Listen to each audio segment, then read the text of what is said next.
예, 여러분들 사실 다양한 전공 분야에서 연구를 하시잖아요. 공부하고. 그런데 뭐 항상 연구가 뭐 잘 풀릴 것 같지는 않아요. 예, 아마 좀 난관도 있겠고, 막힐 때도 있겠고, 정말 이거 어떻게 해야 되나 모를 때도 있겠고. 이제 그럴 때 마침 그 분야의 뭐 세계적인 대가가 한국을 방문했다. 그러면 정말 좋은 기회죠.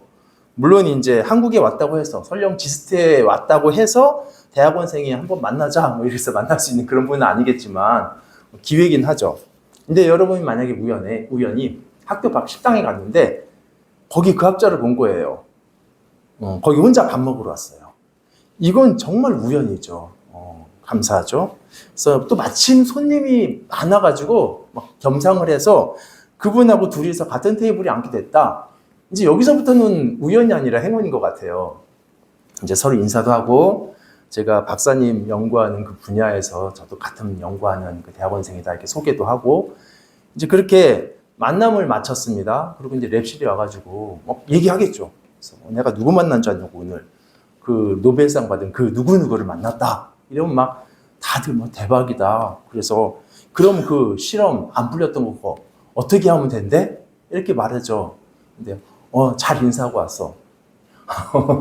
그래서 그걸 잘 인사하고 왔어. 이래버리면 좀 되게 황당할 거예요. 랩실에서 동료들이. 근데 느낌만으로 보면 오늘 본문을 읽으면서 살짝 이런 황당함이 있습니다. 지금 여리고하고 전쟁을 앞두고 있어요. 아주 중요하죠. 어려워요. 그러니까 유능한 사령관이라면 미리 시찰도 하고 이렇게 지형도 확인하고 그러겠죠. 그래서 여호수아도 미리 여리고 주변을 돌아보는데 정체 모를 누군가가 있어요. 그래서 서로 이렇게 탁 조우해서 짧은 대화 오고 간 다음에 여호수아가 엎드려서 경배를 합니다. 그러니까 이 존재가 여호와의 군대 대장이에요. 사령관. 그래서 여호수아가 말하죠. 주여, 제가 뭘 할까요? 그랬더니 이 땅은 거룩하다. 너의 신발을 벗어라 해서 벗었습니다. 그러니까 마침 그 호렙산에서 모세가 불타는 떨기나무 앞에서 하나님을 만나고 그 거룩한 곳에서 신발을 벗었던 그 장면이 떠오르잖아요, 지금. 그러니까 스토리가 여기까지 진행되면 이제 우리는 뭔가 기대하게 되죠. 과거에 신발을 벗었던 모세에게 하나님께서 중요한 말씀하셨던 것처럼 이제 여호수아에게도 뭔가 중요한 말씀하실 거고, 그렇죠? 더구나 이 존재가 여호와의 군대 사령관이니까, 그리고 또 지금 이스라엘은 운명을 건 전투를 앞두고 있어요. 그러니까 당연히 뭐 작전을 어떻게 하라든지 아니면 그냥 열심히 기도해라 라든지 뭔가 전쟁 관련으로 이제 말씀을 해주실 것 같아요. 그런데 여기서 그냥 끝이에요. 무슨 명령을 하거나 대화가 있거나 어떤 사건 없이 신발 벗는 것으로 그냥 끝납니다. 그러니까 전쟁을 앞둔 여호수아가 지금 여호와의 군대 사령관을 만났어요. 그리고 잘 만났어요. 끝. 마치 노벨상 받은 학자를 만나서 그냥 잘 인사했어요. 끝인 것처럼. 그러니까 사건이 너무 허무하게 끝나서 그런지 분량도 석절밖에 안 되죠.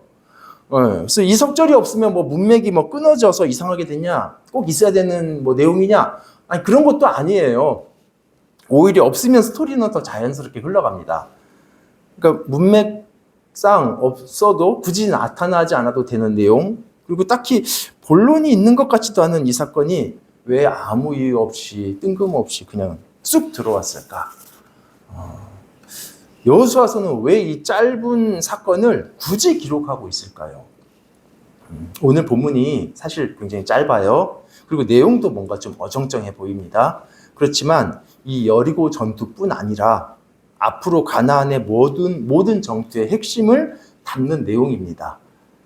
본문의 배경부터 좀 말씀드리면, 이스라엘이 이제 요단강을 건너서 가나안으로 들어갔고 이제부터는 빼박이에요.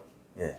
왜냐면 가나안 그 강을 건너기 전, 요단강을 건너기 전에는 가나안 민족들하고 거리가 상당히 멀었습니다. 또 지형으로 강도 사이에 있었고 부담이 별로 없을 수 있는데, 일단 건너고 나서는 여리고성 바로 3km 앞까지 가서 진을 쳤어요. 일부러 가까이 오고 싶어서 이렇게 한 게 아니라 이스라엘이 요단강을 건넜을 때가 1년 중에 요단강에 물이 제일 많을 때입니다. 그러니까 겨울이 우기인데요. 그때 물이 불었는데 이제 봄에 헬몬산이 녹으면서 그 이제 수위가 제일 높아요. 그래서 이제 여호수아 3장 15절에도 그 내용이 나옵니다. 이 시기, 그러니까 보리 추수하는 요 시기에 물이 항상 언덕을 넘쳐서 이렇게 범람을 합니다. 그러니까 요단강 근처는 범람해서 전부가 다 습지예요. 그리고 이제 그 다음 지형은 이렇게 올라가는 비탈이라서 캠프를 칠 수가 없습니다. 그래서 요단강에서 한 10km 정도는 벗어나야 이제 이렇게 진지를 구축할 수 있는데, 이제 거기가 여리고에서 한 2-3km밖에 안 떨어진 길갈이라는 곳이에요. 그러니까 너무 심각하게 좀 가깝죠. 그러니까 여러분 그 후문에서 저 담양 쪽으로 쭉 이제 직선이잖아요. 가다 보면 주유소가 하나 나오는데 이제 거기까지가 후문에서 한 2-3km 정도 돼요. 그래서 제가 이제 교회 올 때 거기 신호등에서 이제 딱 이렇게 멈춰서 보면 이제 교수 아파트가 보이거든요. 그러니까 서로 보이는 거리예요, 여기가.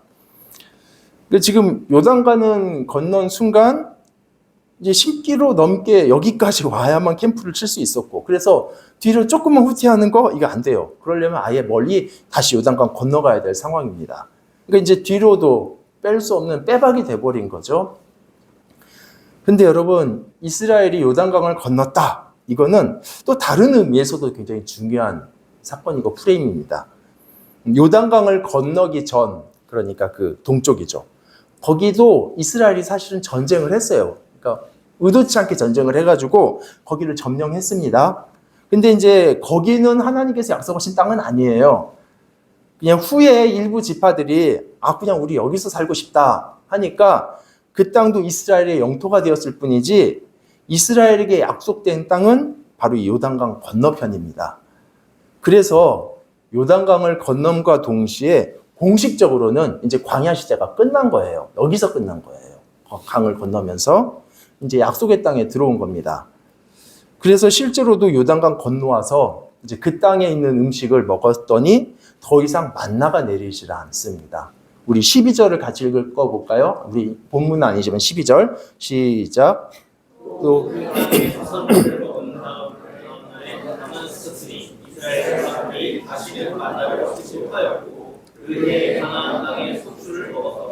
예, 광야 시대 끝났고 만나도 끝났습니다. 이제는 이 땅의 수산물을 먹어야 하고 이 땅도 차지해야만 합니다. 그리고 이제 약속의 땅에 들어왔기 때문에 중요한 게 또 뭐가 있냐면 할례를 행해야만 해요. 할례는 하나님의 백성이다라는 중요한 정체성인데 이건 아주 중요하죠. 근데 광야 기간에는 할례를 할 수가 없었습니다. 그래서 광야에서 태어난 영세부터 40년을 했으니까 40세까지겠죠. 이 사람들은 할례를 받지 못했어요. 이제 광야 기간이 끝났잖아요. 그래서 약속의 땅에 들어왔으니까 무엇보다 가장 중요한 게 하나님 나라의 백성의 정체성이죠. 그래서 40살까지의 남자들은 모두 다 할례를 받아요. 그게 이제 2절에 나오거든요. 이것도 한번 읽어보죠. 자, 시작. 그때 여호와께서 여호수아에게 이르되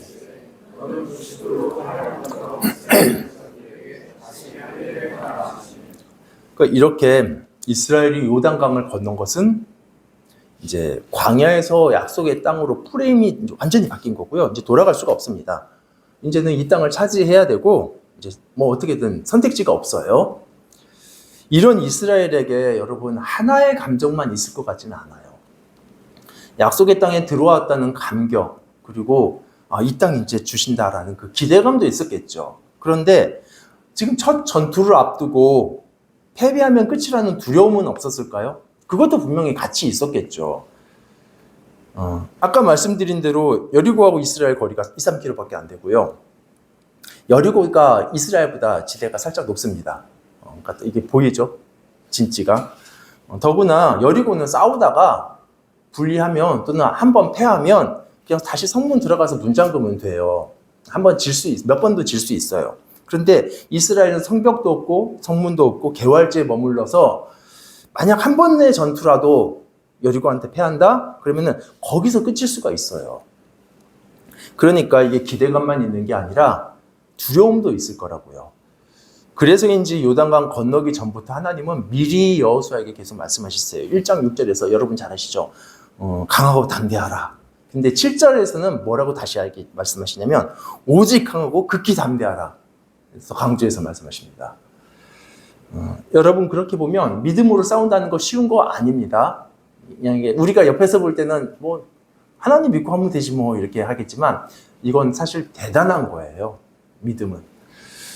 상대가 만만한 상황이라서 싸우는 거 아니잖아요. 어렵고 두려운 상황이지만 실제로 진짜 떨리지만 하나님 믿고 전진하는 게 믿음입니다. 그래서 용기는 두려움이 전혀 없는 상태가 아니라 두려워도 그래도 전진하는 게 용기입니다. 그래서 상황적으로 이스라엘이 지금 얼마나 위험한지 조금만 더 말씀드릴게요. 이제 이들이 할례를 행했잖아요. 이게 아주 치명적인 위험이에요. 광야 기간이 끝났고 이제 이스라엘은 제일 중요한 게 하나님의 백성으로서의 정체성을 확인해야 되기 때문에 이제 하나님께서도 할례 행하라 이렇게 명령하셨는데 문제는 할례를 받으면요.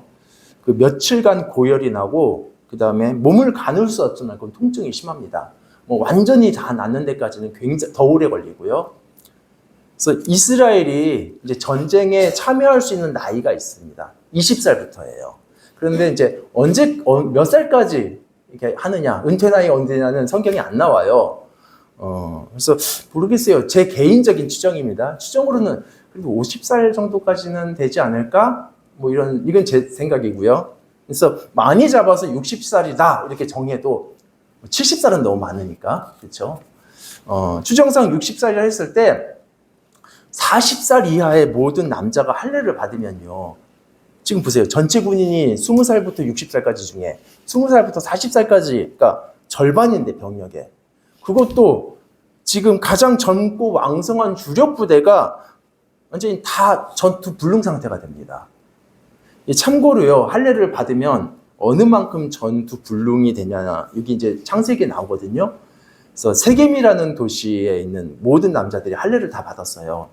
그때 시므온과 레위 두 사람이 그 도시에 들어가서 모든 남자들을 다 죽였어요. 근데 물론 이제 성경에는 그렇게 시므온과 레위라고만 나오지만 뭐 그 사람들에게 딸린 종들이 있었겠죠. 뭐 그거는. 그런데 그렇다 하더라도 그렇게 많은 숫자가 아닐 텐데 도시 전체가 그들을 상대를 못합니다. 그러니까 요단강을 건넌 이스라엘이 지금 여리고 코앞에서 대대적인 할례를 행한다. 이거는 전멸의 위기예요. 여러분 2, 3km면요 빠른 걸음으로 30분도 안 걸리잖아요. 그래서 지금 요단강 건너와서 다 죽자고 망하자고 할례를 하는 겁니까? 아닙니다. 이제 뒤에서 좀 설명드리겠지만 이기자고 하는 거예요. 5장은 지금 이런 배경에서 지금 백성들은 이제 회복을 기다리는 중이고 여호수아는 전쟁터를 미리 돌아보고 있어요. 이런 갑갑한 상황에서 주변 시찰하고 있을 때 누군가가 있는 겁니다. 뭐 꽹이나 삽을 들고 있었다라면 뭐 일꾼이겠다, 농사꾼이겠다 하겠지만 칼 들고 있으니까 이게 싸우는 사람이죠. 거기다가 여러분 칼 들고 있어도요 평상시에 누가 빼고 다니는 사람은 없어요. 지금 이건 중요한 거는 칼을 빼고 있다는 거고요. 그리고 여호수아를 마주보고 있다는 거예요. 그러니까 이거는 누군가와 싸운다는 얘기니까 이 아군인지 적군인지 너무 중요합니다. 이거. 그래서 칼을 들고 여호수아를 마주보고 있다. 이제 네게드라는 단어는 이제 대항하다라는 뜻도 있거든요. 그러니까 이거 아마도 적군일 확률이 크긴 해요. 근데 확인은 해봐야 돼요. 우리 13절 같이 읽어볼까요? 자, 시작.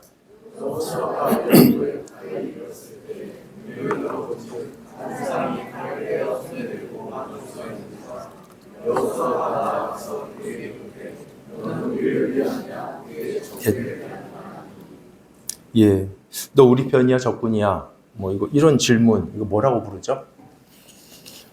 선택 의문문이라고 하죠. 예.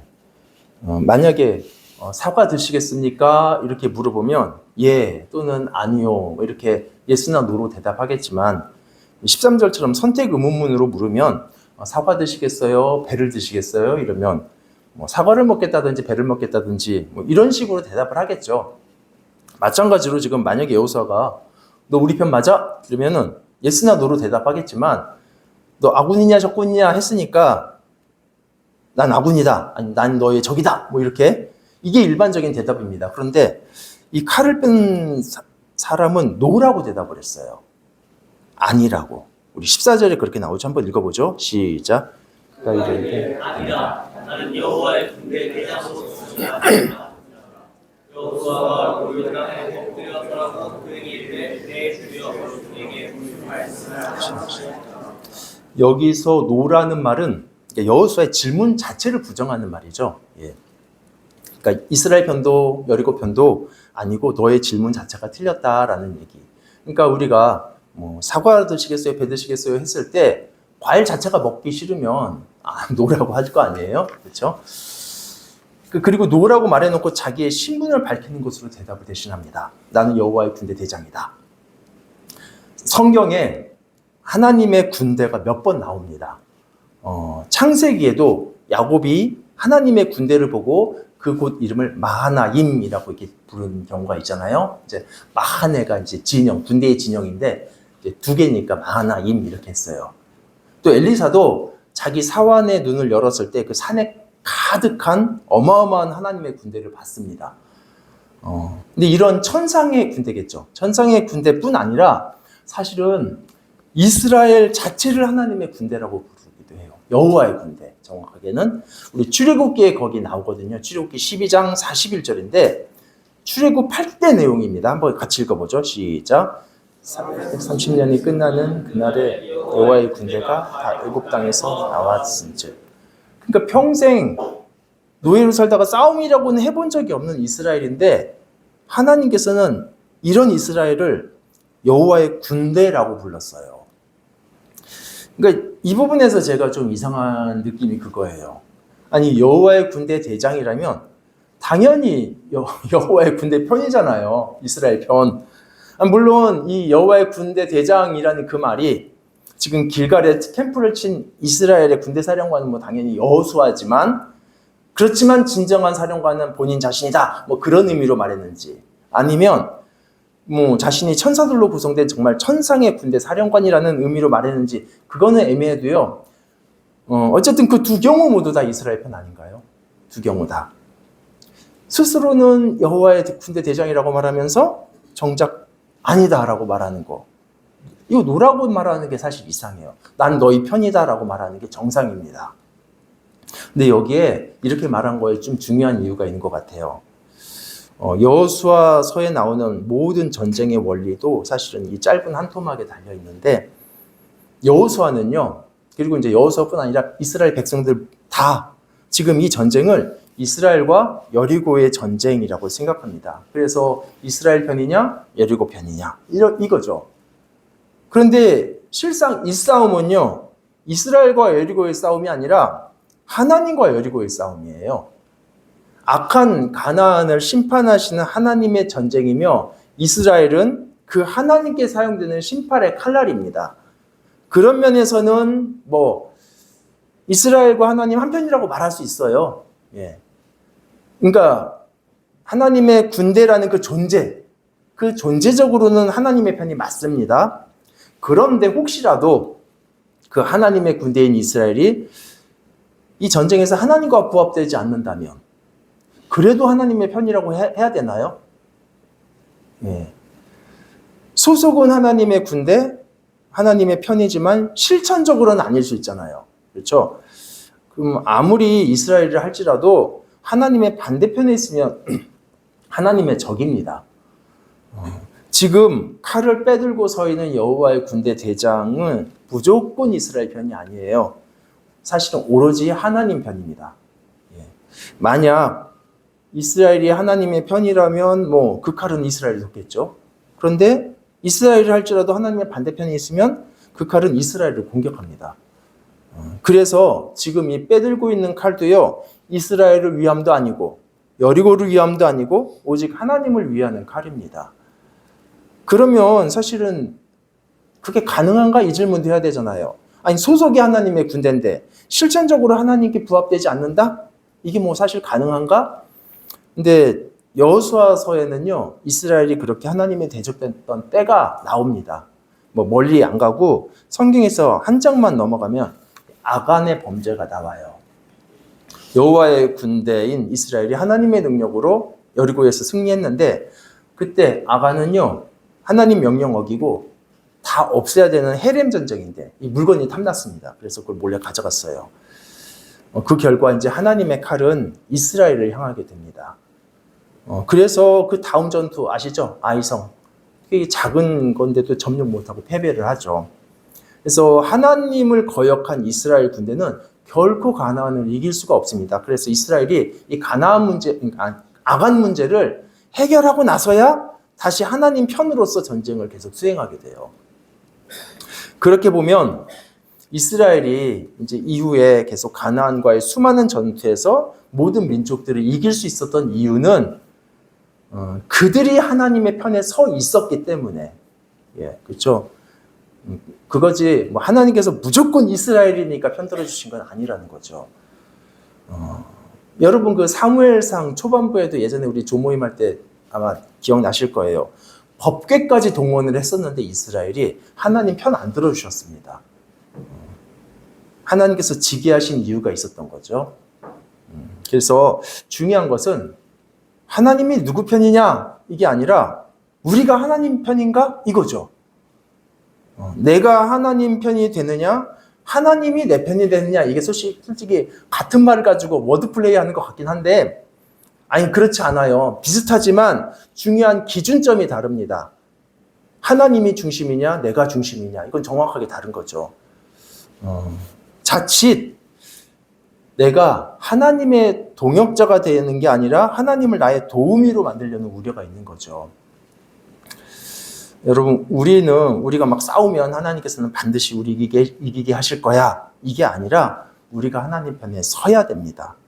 그리고 함께 더불어 중요한 것은 정말 하나님 편이 돼야 돼요. 그러니까 명목으로 이스라엘은 명목으로는 하나님 편 맞잖아요. 근데 명목으로뿐 아니라 실천적으로도 하나님 편이 돼야 됩니다. 그래서 이스라엘은 늘 하나님 편에 서서 싸워야 됐고 그리고 하나님의 군대로서 하나님께 부합하고 거룩해야 되겠죠. 여리고 전투만 그런 게 아니라 이제 모든 전투가 다 그러겠고 그리고 여기서는요 이스라엘이 뭘 탁월하게 잘하느냐 무기를 많이 준비했느냐 이 여부가 중요한 게 아닙니다. 하나님 앞에서 거룩을 지켜내느냐 여부예요. 만약 이 전쟁이 자신들의 힘과 능력과 지혜로 이기는 전쟁이라면 그 능력이 많고 적으면 중요한 관건이겠죠. 그런데 이스라엘은 하나님의 능력과 힘으로 이기는 전쟁이기 때문에 하나님 앞에서 자신들의 신실함을 지키고 거룩을 지킨 게 관건이지 능력이 관건이 아니에요. 하나님께 부합된 그 상태, 그러니까 하나님 편인 그 상태, 이게 승리의 요건입니다. 하나님 편이 되는 거죠. 그래서 이기는 겁니다. 그러니까 여러분 전쟁을 앞둔 이스라엘의 경우에서 볼 때요 정말 중요한 것은 그러니까 하나님의 능력으로 전쟁하는 이스라엘에게 정말 중요한 것은 전략이나 전쟁의 상황, 유불리 이런 조건이 아니라 자신들이 하나님의 군대다 이 정체성 그리고 거기에 합당한 거룩함 이게 관건입니다. 아마도 지금 본문에 나왔던 그 할례가 그 여부를 보여주는 것 같기도 해요. 전쟁의 유불리로만 따지자면 할례를 행하는 건 어리석기 짝이 없잖아요. 그런데 이스라엘이 하나님의 백성이라는 그 정체성의 기준으로 본다면 그리고 이스라엘이 정말 이 정체성 우리가 하나님의 편이다라는 그것을 정말 가장 중요한 것으로 여긴다면 할례는 이기기 위한 필수 요건입니다. 그래서 할례가 위험에 노출되는 것도 맞지만 자신들이 하나님 편이다라는 중요한 정체성의 신앙 고백이죠. 그러니까 할례를 행하는 것은 우리는 하나님 백성입니다. 하나님 편이라는 그 존재적인 정체성을 확증하는 겁니다. 신앙 고백이고. 그래서 무기 준비하고 군사훈련하는 그 doing보다 존재적으로 하나님 편이 되는 그 being이 우선적이에요. 물론 이제 모든 doing이 다 무의미하고 중요하지 않다. 그 말씀은 아닙니다. 올바른 being에서 올바른 doing이 나오기 때문에 이 둘은 분리가 되지 않고요. 나누는 것도 옳지 않아요. 사실 그 이스라엘이 할례 행함도 그렇잖아요. 할례는 하나님께 속한 백성이라는 정체성을 확증하는 비잉의 문제이긴 하지만 동시에 전쟁 상황에 불리함을 무릅쓰고도 그 행동한 doing이기도 하거든요. 그래서 이 둘은 분리가 되지 않습니다. 즉 하나님께 속한, 하나님 편에 속한 성도라면 당연히 그 행하는 삶도 하나님 편에 속한 삶이어야 되겠죠. 이 둘이 이게 나눠지는 거 아닙니다. 그냥 하나님 편이다. 이게 그냥 나는 하나님 편이야. 이렇게 이게 소속에서 멈추는 게 아니에요. 하나님 편으로 행동함으로 연결이 됩니다. 그렇기 때문에 우리가 하나님 편에 선다. 이거를 좀 정리하면 우선적으로는 성도됨이라는 이 우리의 존재 이게 있어야 되겠죠. 그리고 그 성도라는 존재에 합당한 하나님 편에서의 삶까지도 그럴 때 우리가 하나님과 한편이라고 말할 수 있겠고요. 그래서 바로 이 두 번째 부분 때문에 이스라엘이 분명 하나님의 편은 맞죠, 존재적으로. 그런데 이 두 번째 부분 때문에 여호와의 군대 대장이 가타부타 명확하게 대답을 하지 않았던 것 같습니다.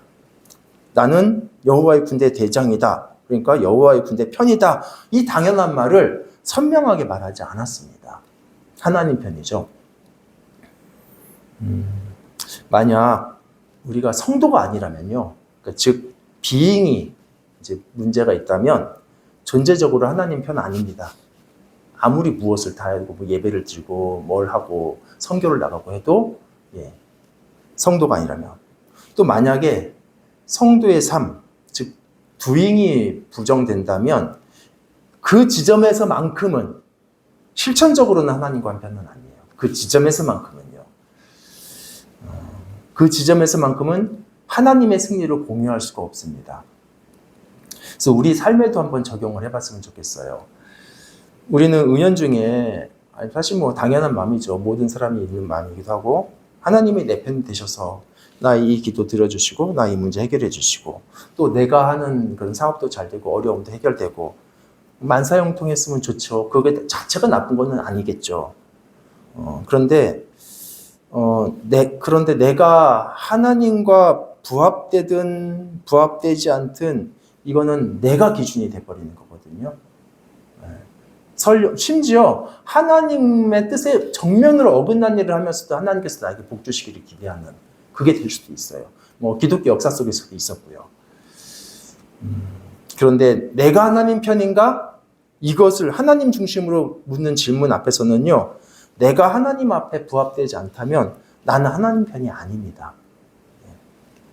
정리를 하면 여러분, 뭐 똑같은 얘기지만 하나님 편이 된다는 거, 그리고 내가 하나님께 속한다는 거, 이거는 단지 어떤 종교적인 일들을 함으로써 하나님 편이 되는 거 아니에요.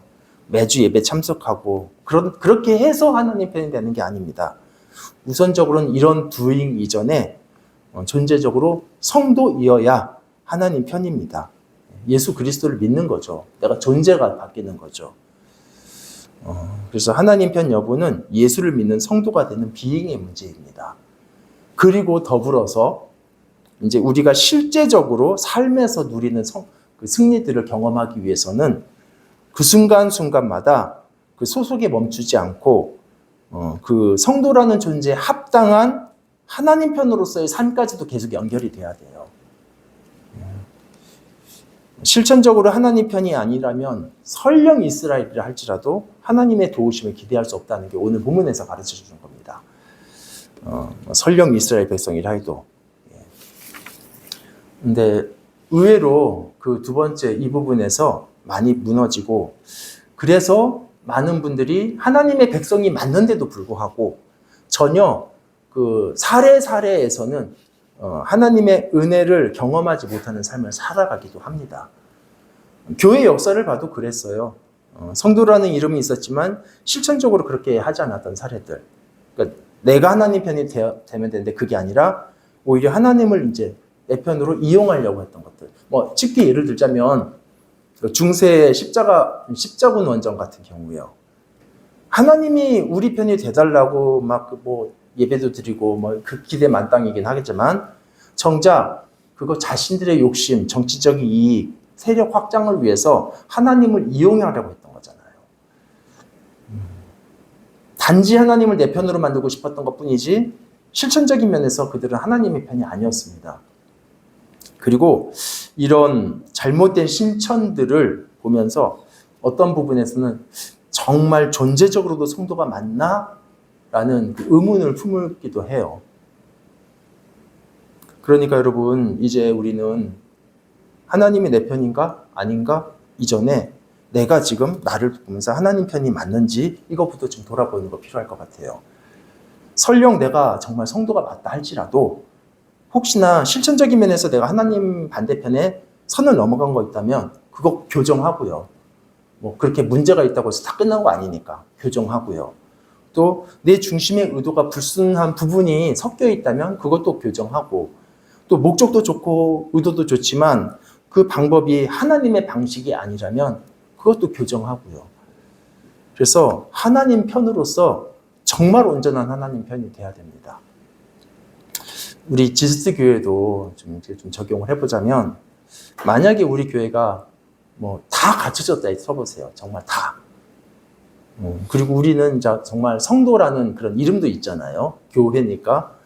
근데 만약에 우리가 그렇게 다 됐는데도 불구하고 하나님 앞에서 성결하지 못하고 거룩하지 못하다면 우리가 지금 그분의 능력을 누릴 수 있을까라는 그런 설교 준비하면서 전 그런 생각이 좀 들었어요. 그러면서 좀 저를 돌아보게 되면서 혹시나 교회가 뭐 지금 준비 안 된 것들도 많겠지만 준비된다고 하더라도 내가 이 공동체의 일원으로서 거룩하지 못하고 하나님께 온전하지 못하다면 우리가 그 영적인 축복과 이런 것들을 기대할 수 있을까라는 좀 생각이 들면서 좀 회개하게 되고 좀 돌아보는 시간을 갖게 되더라고요.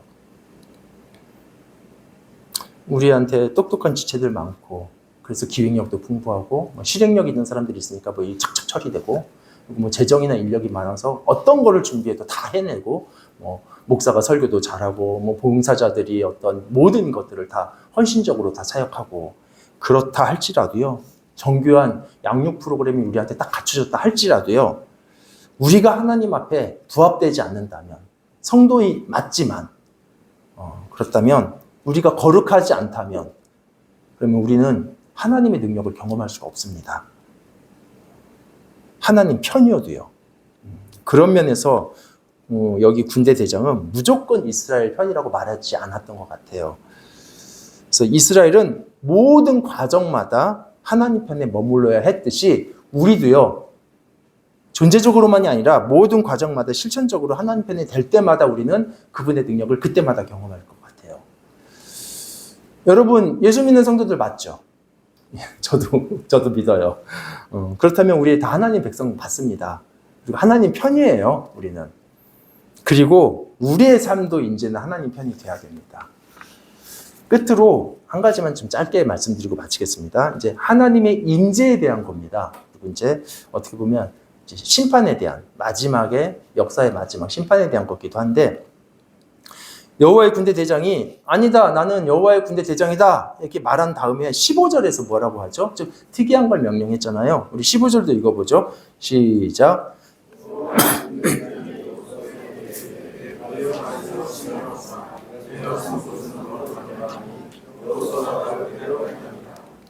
성경에서 신을 벗으라 라는 말은 그곳에 거룩한 하나님의 임재가 있기 때문입니다. 그러면 아니 이 여호와의 군대 사령관이 혹시 이 존재가 하나님인가? 뭐 이런 느낌도 들잖아요. 좀 애매하긴 해요. 근데 구약 성경을 읽다 보면은 분명히 여호와의 사자라고 말했는데 결론적으로 보면 하나님 자신일 때가 종종 있어요. 그리고 또 야곱이 씨름했던 장면에서도 천사로 표현되기도 하지만 결론적으로 야곱은 자신이 하나님을 보았다라고 말하면서 거기를 브니엘, 하나님의 얼굴이라고 이름을 지었거든요. 그 외에도 이제 그런 장면들이 여럿 있지만, 이제 다니엘서의 오늘 본문하고 가장 비슷한 내용이 좀 나옵니다. 8장 11절인데 여기를 한번 먼저 읽어볼게요. 같이 시작. 또 8장 다니엘서 8장 11절. 네, 시작. 또 스스로 높아져서 군대의 주제를 대적. 그에게 매일 드리는 제사를 없애버렸고 그의 성소를 헐었으며 이제 대적자들이 하나님을 정면으로 반역하고 대적하는 그 장면인데, 여기서 하나님을요, 군대의 주제라고 이렇게 표현을 해놨어요. 그런데 이제 히브리어 성경으로 보면은 여기에 주제와 여호수아 5장의 그 대장이 같은 단어입니다. 사르. 예. 근데 이제 같은 단어가 다니엘서에서는 군대의 주제로, 여호수아서에는 군대의 대장으로 번역됐는데, 이제 다니엘서에서는 이 존재가 하나님이라는 게 문맥상으로 훨씬 더 명백하니까 이제 사르를 그냥 주제로 번역을 했고, 원래 사르는 그냥 대장 이런 뜻 맞아요. 근데 이제 주제로 번역을 했고, 여호수아에서는 이제 약간 애매하니까 이제 평상시 쓰는 그 의미대로 대장으로 번역한 것 같아요. 그런데 이제 성경학자들, 많은 성경학자들은 이제 여기 군대 대장이 하나님의 현현으로 이렇게 보기도 해요. 많이 그렇게 봅니다. 그래서 경배를 받아야 될. 그래서 14절에 여호수아가 얼굴을 땅에 대고 엎드려 절했다 하는데, 이 장면은 그냥 이렇게 절하는 일반적인 인사를 얘기하는 게 아니라 경배를 의미하는 행동으로 이렇게 해석이 돼요. 그러니까 지금 하나님의 임재 사건인데, 이것과 관련해서 이 여호수아에서는 더 중요하게 말씀드리고 싶은 게 있어요. 뭐냐면 이 여리고 땅에 이 전투의 현장에 하나님께서 임재를 하십니다. 여리고 전투에서 이스라엘 군대는 사실 전투 부대가 아니었어요. 의장대 행렬입니다. 그 행렬을 보면은 어떻게 돼 있냐면 맨 앞에 약간의 선발대가 있고, 그 다음에 법궤가 가장 선두에 서요. 하나님의 임재를 상징하는 법궤가. 그리고 이스라엘 전체 군대는 다 그 뒤로 섭니다.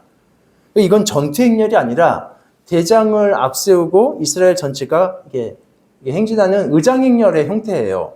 왕의 행자처럼. 그리고 여러분, 여리고가 언제 무너지죠?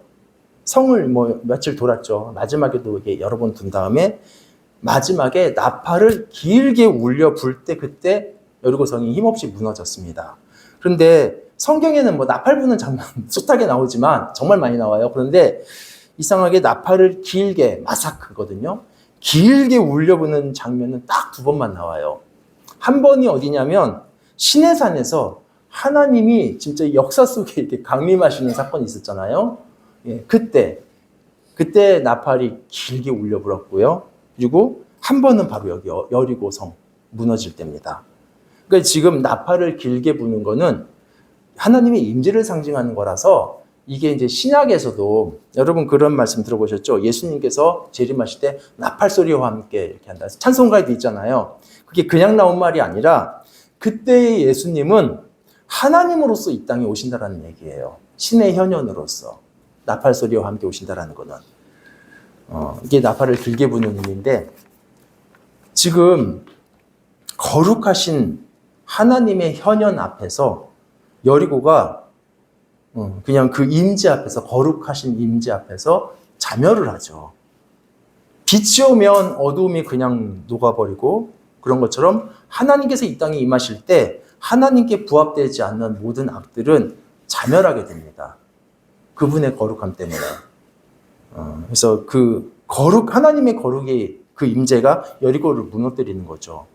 그런 면에서 이스라엘은 무엇을 어떻게 하느냐, 그거보다 그 거룩하신 하나님의 편에 서서 이스라엘도 거룩한 존재가 되는 그 거룩을 유지하는 거, 이게 가장 중요한 거잖아요. 지금 하나님이 임하실 때 하나님과 부합되지 않은 것들이 다 무너졌던 것처럼. 근데 여러분, 이 이미지가 역사의 마지막에 예수님께서 오실 때도 동일하지 않겠어요?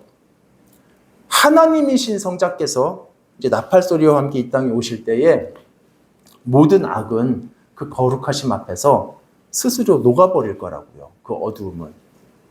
하나님의 거룩하심이 그 모든 것들을 무너뜨릴 거라고요. 그때 모든 사람들은 정확하게 둘로 갈라질 겁니다. 무너지고 진멸되는 하나님의 대적들, 그리고 하나님의 편에 서서 함께 승리의 영광을 누리는 사람들. 근데 여러분, 여기서 내가 하나님 편에 서야 되는 그 이유가 되잖아요. 어미하신 하나님의 편에 서야 되는 이유가 바로 이거죠. 그러니까 하나님 누구 편이에요? 이게 아니에요. 내가 하나님 편에 서야만 됩니다. 우리 같이 기도하겠습니다.